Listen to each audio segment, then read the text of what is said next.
할렐루야. 오늘도 주의 성전에 잘 오셨습니다. 옆에 분과 인사하겠습니다. 주의 이름으로 사랑합니다. 우리 한 번 더 인사할 때에 하나님이 함께 하십니다. 하나님이 함께 하십니다.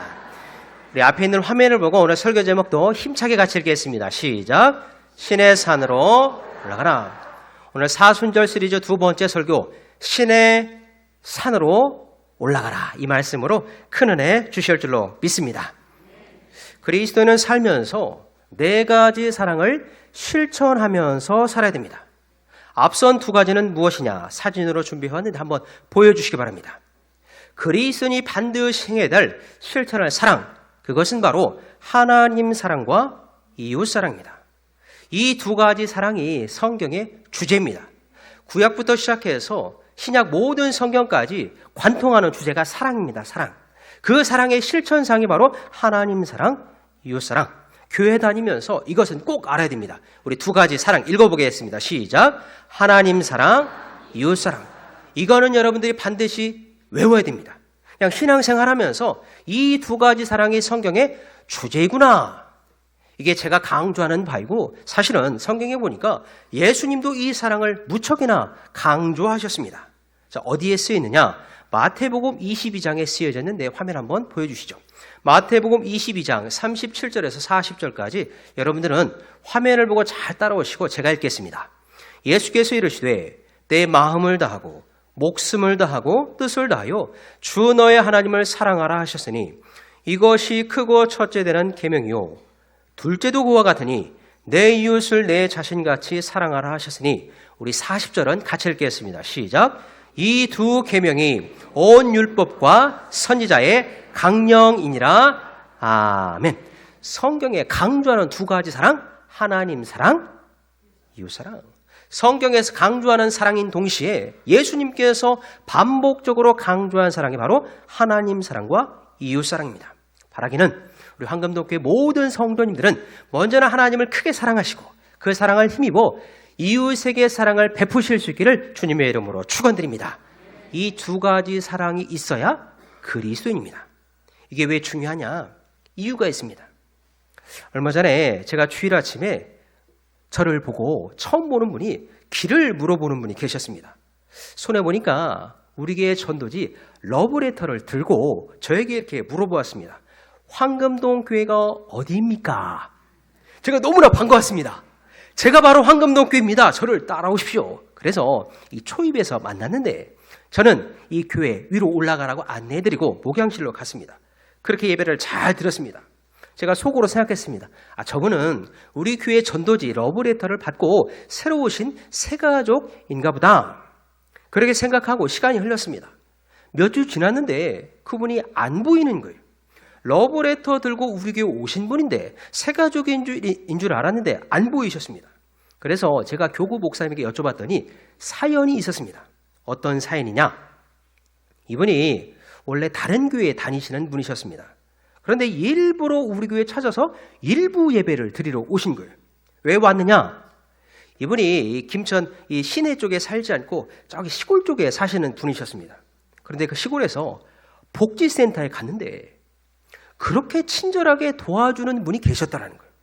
처음 보는 사이고 잘 모르는 사이인데 이 할머니가 갈 때마다 그분이 복지센터에서 너무나 잘 도와주고 힘이 되어줬습니다. 그리고 나서 나중에 이 러브레터를 전해준 거예요. 그때 이분이 결심했다고 합니다. 어떤 결심이냐? 저렇게 착한 사람이 다니는 교회에 나도 한번 가봐야겠다. 어디 교회일까요? 감사합니다. 황금동 교회. 그래서 이분이 작정하고 일부 예배에 왔습니다. 왜 일부 예배에 왔느냐? 일부 예배 드리고 2부 예배는 본 교회에서 드려야 되기 때문에 일부 예배 드리고 예배 다 마치고 난 후에 감사 헌금을 드리고 갔더라. 왜 감사 헌금을 드렸느냐? 자기 도와준 그 황금동교회 성도님, 그분이 너무나 고마워가지고 가만히 있을 수가 없었다는 이야기를 제가 들었습니다. 이야기를 듣고 제가 너무나 궁금해졌습니다. 이렇게 아무도 모르게 지역의 어르신들을 도와주는 황금동교회 성도님은 과연 누굴까? 아마도 이 자리에 계실 수도 있습니다. 제가 그분이 누구인지 알아봤을까요? 안 알아봤을까요? 안 알아봤습니다. 알면 다칩니다. 그분이 누구 알아주기 위해서 그렇게 한 게 아니라고 생각이 되어서 누군지는 제가 비밀이고 사실 저도 모릅니다. 그런데 제가 그 이야기 듣는데 감동을 받았습니다. 제가 다시 한번 강조해서 말씀드립니다. 제 설교의 완성은 강단에서 이루어지는 것이 아니라 여러분의 삶의 자리가 제 설교 완성입니다. 여러분들이 어떻게 사는지가 제 목회의 성적표입니다. 그래서 오늘은 작정하고 숙제를 내도록 하겠습니다. 긴장 안 하셔도 될 게 저는 숙제는 내지만 검사는 안 합니다. 오늘이 사순절 둘째 주일 어떤 숙제냐? 이번 한 주에 여러 명 말고 여러분 주변에 가장 어려운 분 한 분만 잘 도와주시기 바랍니다. 여러분 마음에 품지 말고 딱 여러분들이 보기에 가장 어려운 분, 그분 한 분을 성심성의껏 도와주시기 바랍니다. 그리고 또 한 가지, 내가 가장 미워하는 그 사람을 용서하기. 마음으로만 하면 안 됩니다. 표현도 해야 됩니다. 제가 표현하는 방법도 다 가르쳐 드리겠습니다. 크게 한번 따라하겠습니다. 미사감입니다. 시작. 방언도 아니고 무슨 뜻일까? 설명해 드리겠습니다. 미사감이 무엇이냐? 미안합니다. 사랑합니다. 감사합니다. 표현하시기를 바라요. 이 말을 할 때에 여러분들의 모든 닫혔던 인간관계가 다시 한번 열려지기를 주님의 이름으로 축원드립니다. 여기까지가 하나님 사랑, 이웃 사랑입니다. 그런데 진짜 신앙인은 여기서 멈출 수가 없습니다. 두 가지 사랑이 덧대어지는데 이것도 제가 사진으로 준비해왔습니다. 한번 보여주시죠. 바로 교회 사랑, 나라 사랑입니다. 이 네 가지 사랑을 다 실천할 때 진짜 그리스도인이 되는 거예요. 우리 네 가지 사랑 화면을 보고 다 같이 한번 읽어보겠습니다. 시작. 하나님 사랑, 이웃 사랑, 교회 사랑, 나라 사랑. 이 네 가지를 다 실천할 때에 진짜 그리스도인이 되는 거예요. 진짜 신앙인은 하나님 사랑, 이웃 사랑에 멈출 수가 없습니다. 교회를 자기 몸처럼 사랑하게 되어져 있고 우리나라, 이 민족을 위해서도 자기 목숨을 걸 수 있는 거예요. 우리나라 역사를 보면 가장 중요한 순간마다 교회 이야기가 나옵니다. 교회가 나라가 힘들 때 눈물로 기도하고 나라가 힘들 때 앞장서서 독립운동한 이야기에 빠지지 않고 교회 이야기가 쓰여졌습니다. 김천 씨는 어떨까? 바로 우리 교회 역사를 보니까 우리 교회도 3.1 운동 때에 오늘이 3월 1일 3.1절인데 독립운동에 나온 그 글이 쓰여져 있었습니다. 제가 우리 교회 111년사 교회 역사책을 오늘 설교를 준비하면서 펼쳐보니까 이런 내용이 있었습니다. 책 한번 보여주시죠. 3.1 만세운동 김천군. 여러분들 글씨가 작아서 잘 안 보일 것 같아서 제가 한번 천천히 읽어드리겠습니다. 3월 11일 황금동교회 조사 김충한, 장로 최용수, 사찰 한명수 및 주민 수명이 주동이 되어 감천교 부근에서 만세를 부르기로 계획을 하였으나 사전에 발각 체포되어 무엇으로 돌아갔다? 저는 그런 줄 알았어요. 여기서 보니까 실패로 돌아갔다. 그 뒷장에 김충한 징역 2년, 최용수 1년 6개월. 저는 여기서 다 끝난 줄 알았습니다. 조사, 장로님, 이 당시에 교회에서 중직들이 체포당해서 끝나는 이야기인 줄 알았습니다. 그런데 이 실패가 아니었습니다. 제가 이번 주에 설교 준비, 특별히 3.1절, 사순절 둘째 주일인데 설교를 준비하면서 우연히 인터넷에서 한 기사를 보게 되었는데 이 내용이 쓰여져 있었습니다. 자, 이 내용의 출처는 어디냐? 경북 독립운동기념관에 있는 판결문 내용입니다. 그 사진도 한번 보여주시죠. 여러분들 놀라셨을 겁니다. 다 한자입니다. 저도 한자를 잘 몰라서 이게 무슨 내용일까 봤더니 경북 독립운동기념관에 판결문을 내린 거예요. 독립운동한 사람들 그 이름, 죄목을 써서 판결문을 내린 것입니다. 다 모르겠는데 저 빨간 동그라미는 제가 부족한 한자지만 읽을 수가 있었습니다. 한자 뭐라고 써 있었을까요? 김충한. 우리 교회 나중에 목사님 되셨습니다. 김충한 목사님. 저는 체포되고 실패로 끝나는 이야기인 줄 알았는데 이분이 대한독립 만세를 외치는 것 가르쳤고 태극기 그려서 나눠주었습니다. 김천 읍내에서부터 3.1운동이 전개되었는데 그 중심에 어느 교회가 있었다? 황금동 교회. 우리 황금동 교회에서부터 읍내로 독립운동이 퍼지게 되었고 그 운동이 봉산면, 계령면, 증산까지 퍼지게 되었다. 우리 교회 역사책에 쓰여져 있는 것이 아니라 독립운동 기념관 판결문에 쓰여 있더라는 거예요. 결정적인 순간에 교회 이야기 있습니다. 김천시 역사를 살펴봐도 결정적인 순간에 눈물 흘리고 목숨 걸었던 교회 이야기가 쓰여져 있는 거예요. 우리 신앙의 선배들 4가지 사랑 다 실천했습니다. 하나님 사랑, 이웃 사랑, 교회 사랑, 그리고 마지막으로 나라 사랑. 이제는 여러분들이 그 바톤을 잘 이어받으실 수 있기를 주님의 이름으로 축원드립니다. 그 사랑이 있어야 대한민국이 있는 거예요. 오늘 말씀에도 보니까 이 4가지 사랑을 잘 지킨 한 사람의 이야기가 쓰여져 있습니다. 그게 누구냐? 모세입니다. 모세. 모세는 어떤 인물이냐?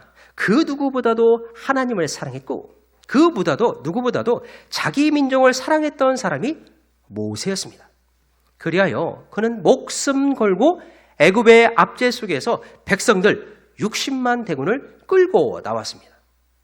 그렇게 출애굽하면 모든 일이 한 번에 다 해결될 줄 알았습니다. 그런데 현실은 그렇지가 않았습니다. 본문 1절 말씀이 시작되어져 있는데 우리 1절 말씀을 여러분이 가진 성경책이나 화면을 보고 같이 한번 읽겠습니다. 이스라엘 시작.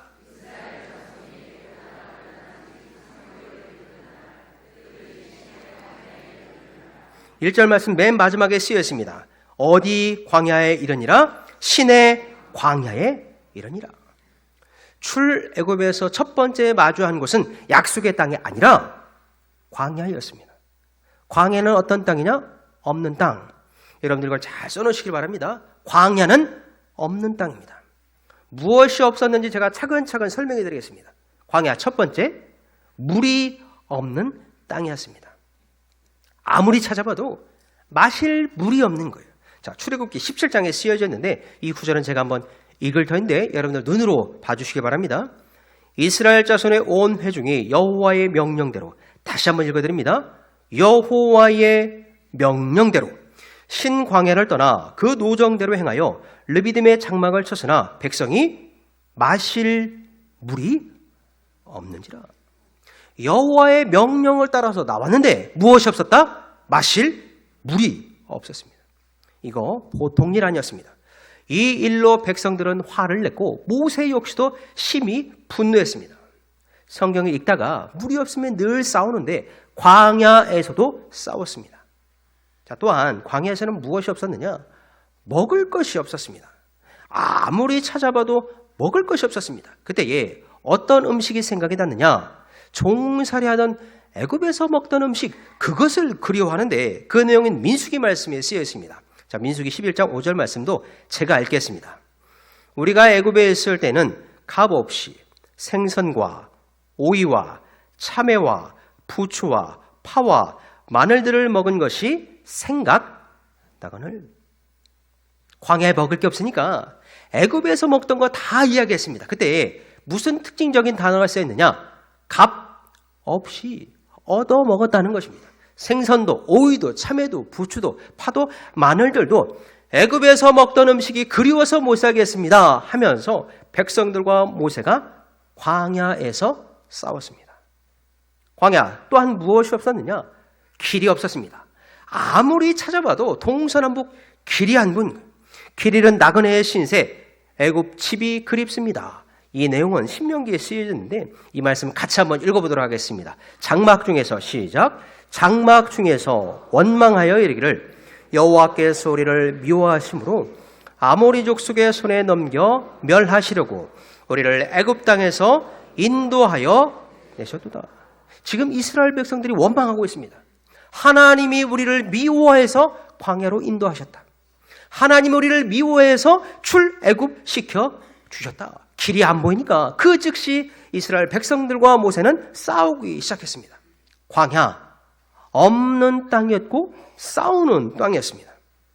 물이 없고 먹을 것이 없고 길이 없었습니다. 백성들의 원망과 불평이 불일 듯 일어났는데 그 모든 화살이 누구에게 갔느냐? 모세에게 갔습니다.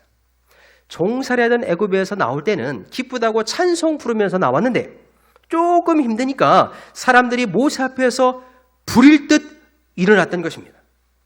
모세도 사람입니다.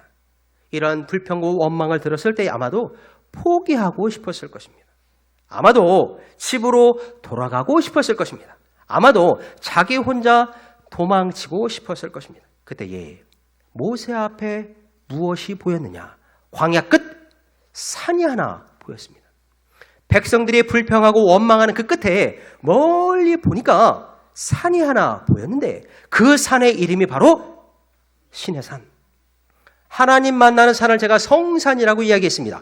모세에게 있어서 하나님 만나는 성산은 시내산이었습니다. 이 시내산에 올라가서 하나님께로부터 세 가지의 선물을 받고 모세가 확 다 바뀌었습니다. 바라기는 오늘 시내산 예배를 통하여서 저와 여러분들도 하나님의 이 세 가지 선물 다 받으실 수 있기를 주님의 이름으로 축원드립니다. 시내산 올라가면 이 세 가지 선물 무조건 받아야 됩니다. 자, 그게 무엇인지 하나씩 한번 살펴보도록 하겠습니다. 첫째로 모세는 시내산에서 말씀을 받았습니다. 그 내용이 3절 말씀에 쓰여졌는데 우리 3절 말씀도 같이 한번 읽겠습니다. 모세가 시작.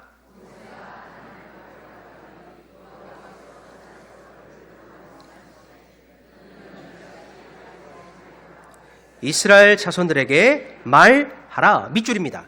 하나님 앞에 어떻게 하니? 올라가니. 올라갔습니다. 백성들의 원망과 불평에 그게 치달았을 때에 모세는 시내산 그 성산에 올라간 거예요. 저를 따라 한번 고백하겠습니다. 올라가야 들립니다. 시작. 이거는 그냥 기억해 두십시오. 올라가야 들린다. 내려가면 어떤 소리가 들리느냐? 백성들의 원망, 백성들의 비교, 백성들의 불평, 사람 소리만 가득합니다. 올라가야 하나님의 말씀을 듣는 거예요. 참으로 감사한 것은 무엇이냐면 이 시내산에 올라갔을 때 하나님께서 모세에게 말씀으로 먼저 다 채워주셨습니다.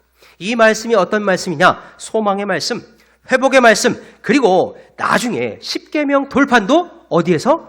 시내산에서 다 주셨습니다.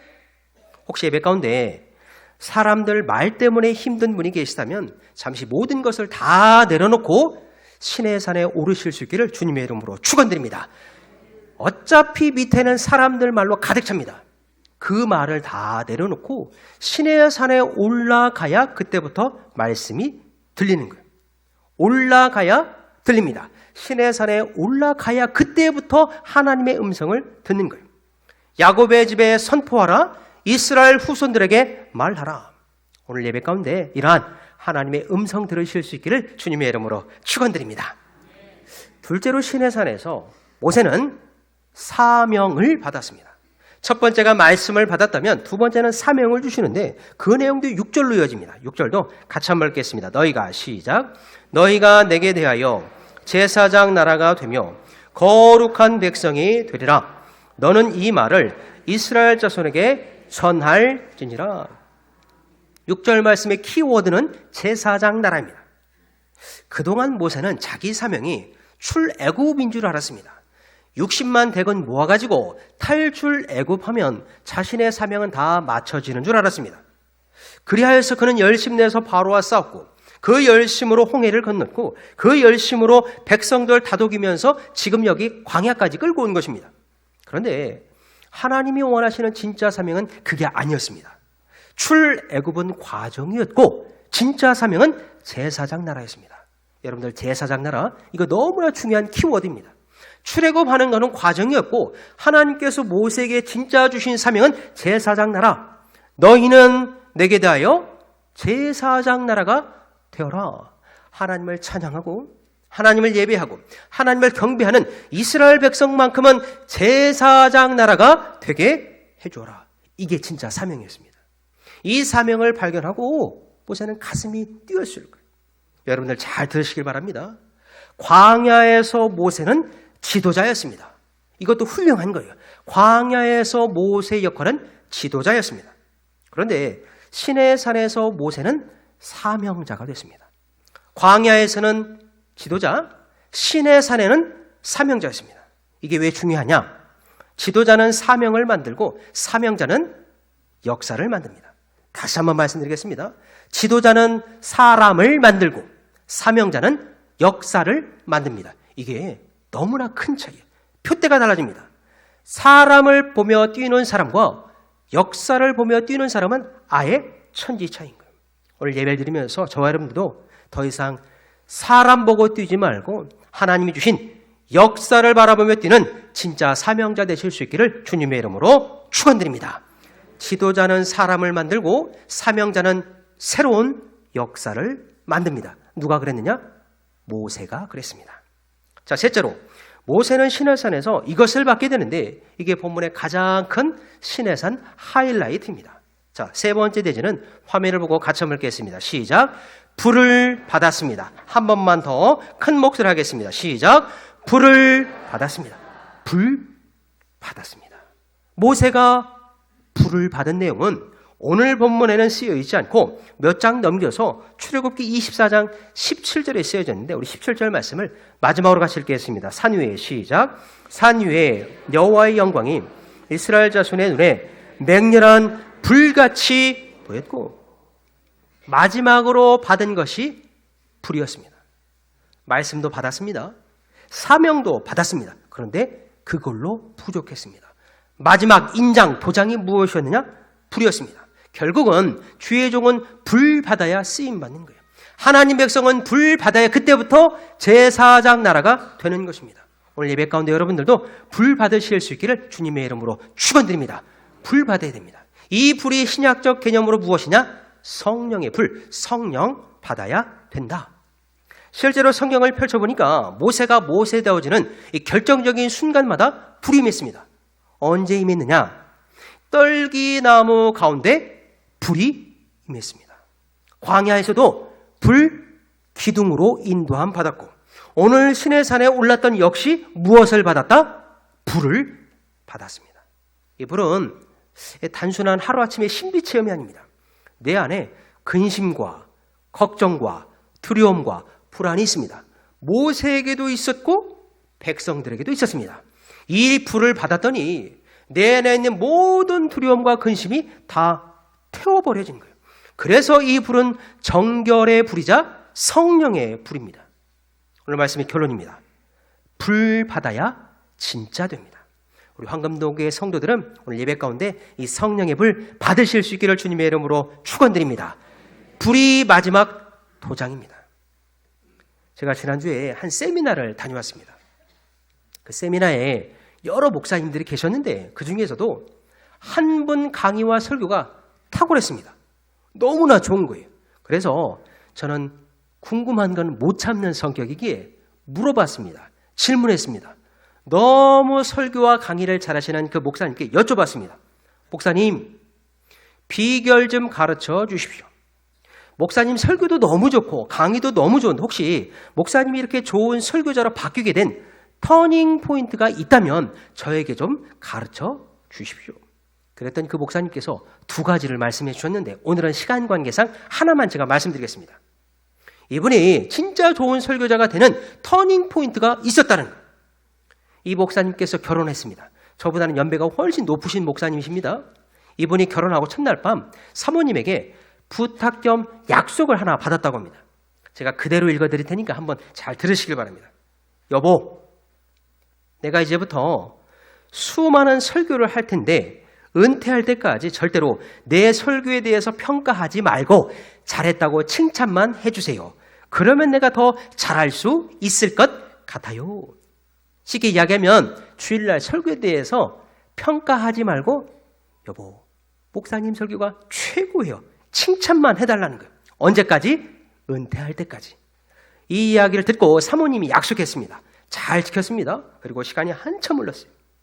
평상시에 조용했던 그 사모님이 하루는 목사님을 불렀습니다.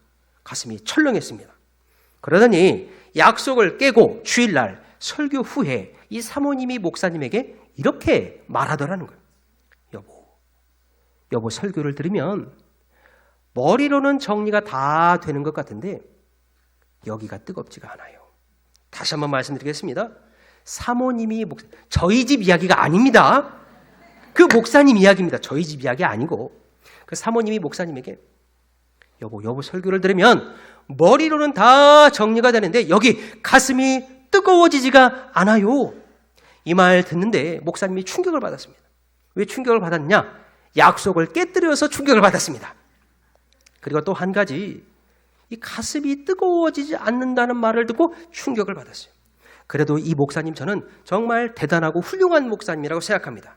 왜냐하면 이 사모님의 이야기를 듣고 그때부터 회개하면서 기도했습니다. 어떻게 기도했느냐? 하나님, 저 사람들에게 재미있는 이야기만 전하는 목사 되고 싶지 않습니다.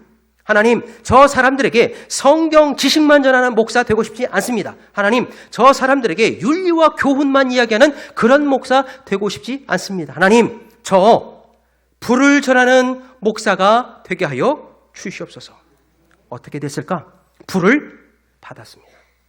한국에 여러 목사님들이 계시는데 이분이 대표적인 설교자이시고 말씀을 전할 때마다 불이 전해지는 거예요.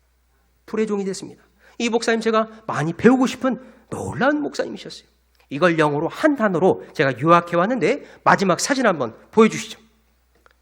자, 잘 보면 영어로 시험 들지 마시고 회색깔로 글씨로 한글로 써왔습니다. 영어 한번 읽어보겠습니다. 시작. 100점입니다. 영어 이렇게 잘 읽습니다. Logic on fire. 뜻은 간단합니다. 불붙은 논리, 불붙은 말씀, 불붙은 사명. 이거 하니까 되더라는 거예요. 주의 종은 무엇이 붙어야 되느냐? 불이 붙어야 됩니다. 주의 종만 그래야 되느냐? 성도들도 똑같습니다. 말씀 얼마나 잘 아는지 모릅니다. 사명도 얼마나 많이 받았는지 모릅니다. 딱 한 가지가 부족합니다. 무엇?